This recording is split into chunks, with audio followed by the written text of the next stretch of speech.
Hi, everybody. We're here with Rachel Posavetz. Rachel is a watershed specialist at the Pike County Conservation District based out of Blooming Grove, Pennsylvania.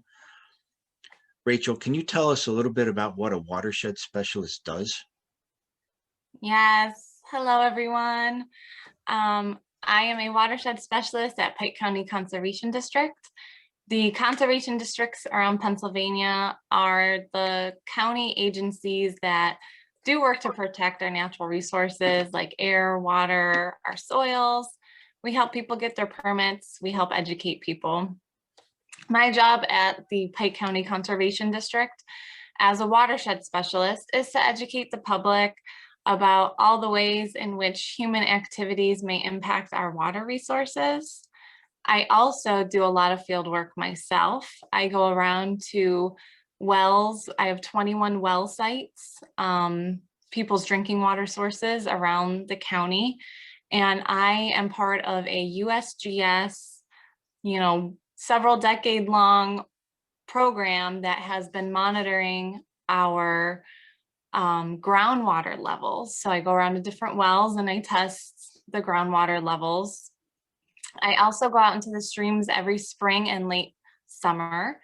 In the spring, I'm sampling in our streams for monitoring water quality of our streams. I'm looking at the macroinvertebrates, which are aquatic organisms such as insects and other invertebrates. I also do a habitat assessment. I'm looking at the water chemistry. And then in the late summer, we're doing those same habitat and chemistry assessments, but instead of macroinvertebrates, we're looking at what fish populations. And we work with the consultant on that. But by looking at what organisms are living in the waterways, by getting a full picture, we can get an understanding of the health rating of the streams. And in Pike County, we're really fortunate. All of our streams are exceptional value and high quality, which are the two highest ratings in Pennsylvania. So really proud to be out in those streams and doing that work. What a beautiful job. It sounds like you get to spend a lot of time outside. Is that true? The majority of my job is actually preparing for those programs because I run those programs. So that is a really good point for students going into these types of fields. Early on in my career, I was just in the field, 10-hour days just in the field. Now that I'm running my own program, I have to get the permits. I have to get permission from landowners. I have to write up reports. I have to work on grant writing. I have to answer questions from the public. There's a lot of prep work to getting out in the field. I have to order the supplies. I have to organize my team. There's so much. I have to keep track of the data. We put a data report together. So actually, I would say I only spend about 10% of my time outdoors. Yeah, that gets to be surprising. A lot of students think that when they end up doing this, that they get to be outside every day, and that's not necessarily true. There's quite a bit of office work and paperwork that goes along with all the outside work. Did you always enjoy outdoors and doing this kind of work and walking around in streams? I did. I think most of us as kids, we played outside a lot. I loved going to my local nature center, which I ended up working at once I finished high school as an educator there. And then a local stream monitoring, citizen science stream monitoring group called Adopt a Stream, in my hometown in Michigan.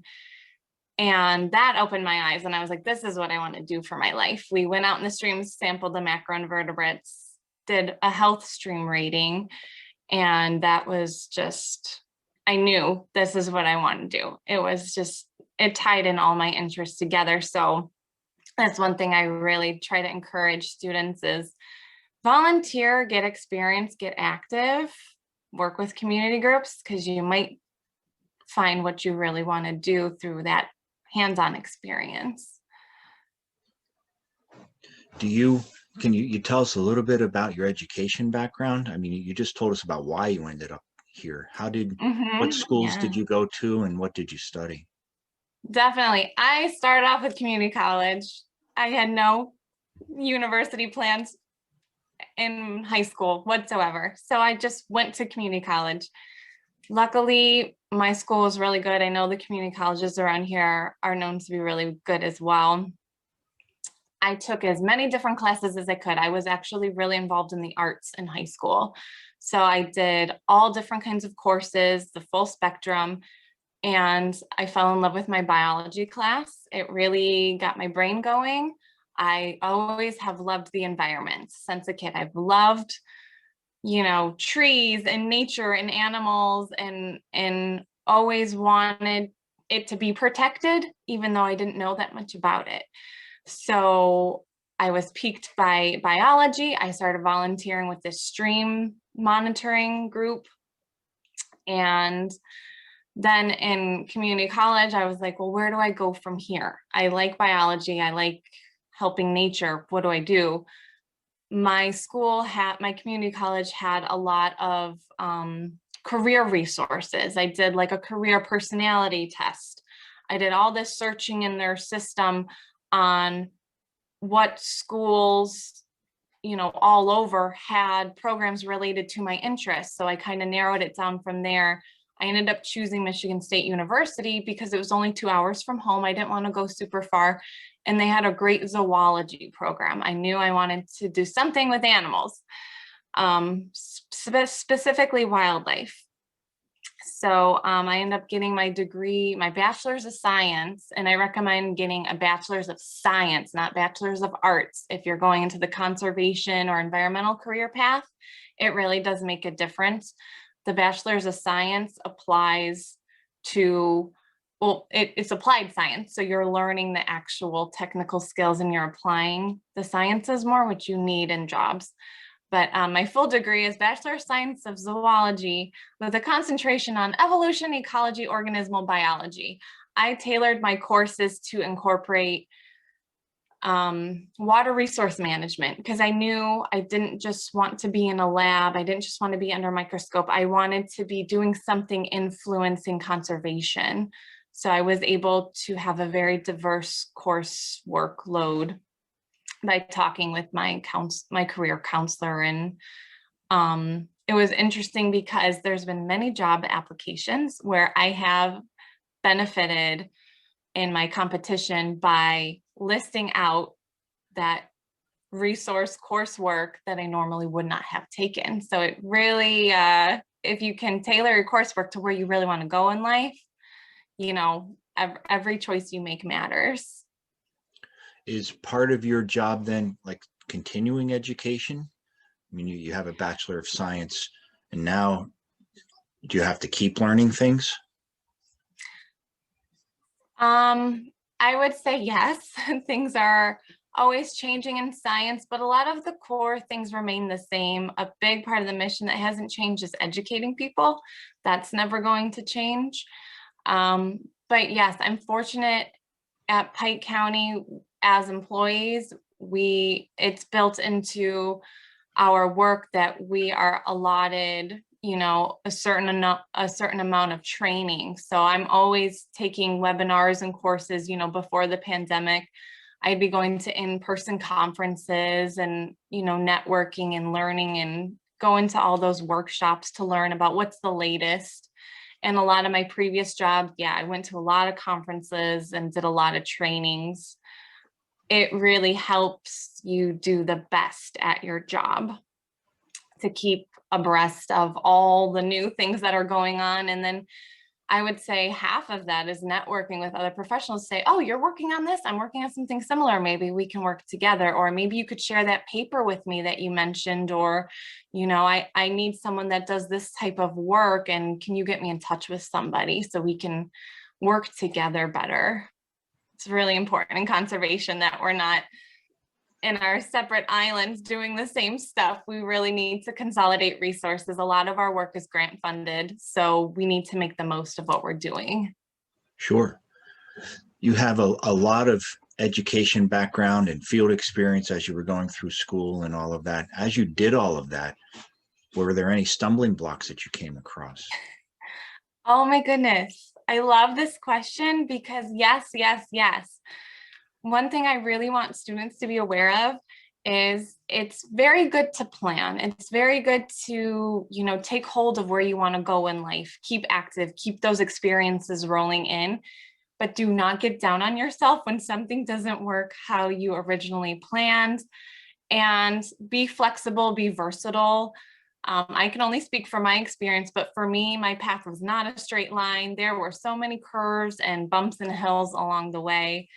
When I first transferred to university from community college, I did not realize I had what they consider a learning disability. I was always accommodated at a smaller school. I had to go through a very big process of getting accommodations at a big university, and that took almost 2 semesters to go through that process. I almost failed out of school. I lost one of my scholarships. At that time, I didn't think I was even going to make it through, but I said, well, my other option is to just go home. So I just pushed through, and in subsequent semesters, I ended up on dean's lists like multiple times. So just keep pushing through is a big thing. Yeah, just keep going. And then after school, the job market was very competitive. So I had to take a retail job for 2 years while trying to get part-time field work, working part-time in retail while having a full-time environmental job that didn't pay all my bills. So just being very flexible and taking a wider view of, okay, what are all my options? How can I make this work? And just never giving up. Yeah, so you've been very patient and have had to work hard in order to end up where you are in a full-time job. That's a great story. Are there any other career opportunities that might be available to somebody with your background? Are you asking in this area? Well, in this area or just in general, are there other things that you could have done with your degree? Oh, yes. The environmental field as a whole is huge. You can do any type of discipline within environmental. But for, my route in it, which is, conservation and educating, there is so much you can do. You can work, federally in the National Park Service. You can work in your state and your local parks. I know you mentioned there's a park ranger program at Lackawanna College. You can be an environmental educator. So there's nature centers, there's Lackawanna Sanctuary.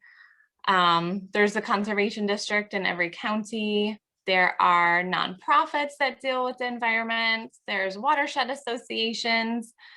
There's a lot of different ways to get involved. And I would say in my corner of conservation, it's very niche.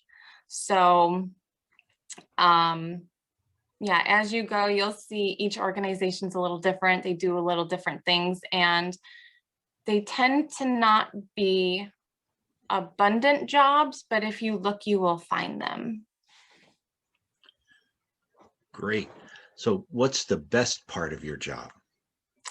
The best part of my job is getting to work with people, educating. I love inspiring people, especially kids, to open their minds and think about nature, think about icky bugs differently, to be inspired to get out in nature more, connect with the environment, care about it, and then make that connection of what I do every day, all these things in our, developed society, all these things we interact with and do very often have an impact on the environment. So I like making that connection, helping people make that connection.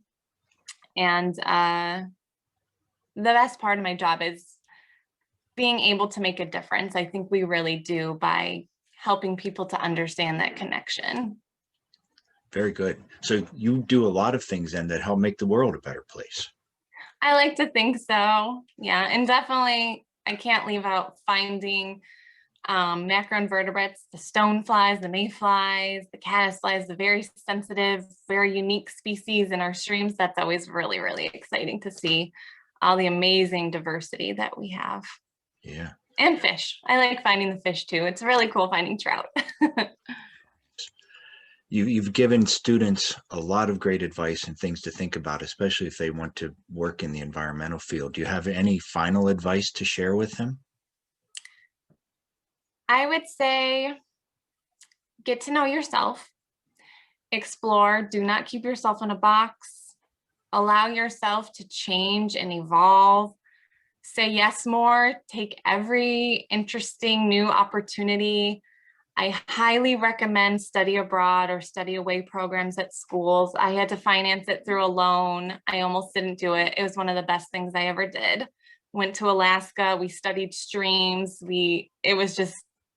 It propelled my career and my interests forward. And just, financing is a huge part of going to college. And I firsthand had that experience. There's so many grants, do the FAFSA, look for scholarships, apply for those. You can make it happen. You really can. And you can make it happen in a way that you're not in terrible debt the rest of your life. I'm debt free, which is amazing. And I was able to do that through a lot of figuring out what programs and income-based repayment plans were out there. So if you have a dream and you want to do something, you can make it happen. Just find the resources that are out there. Well, thanks, Rachel.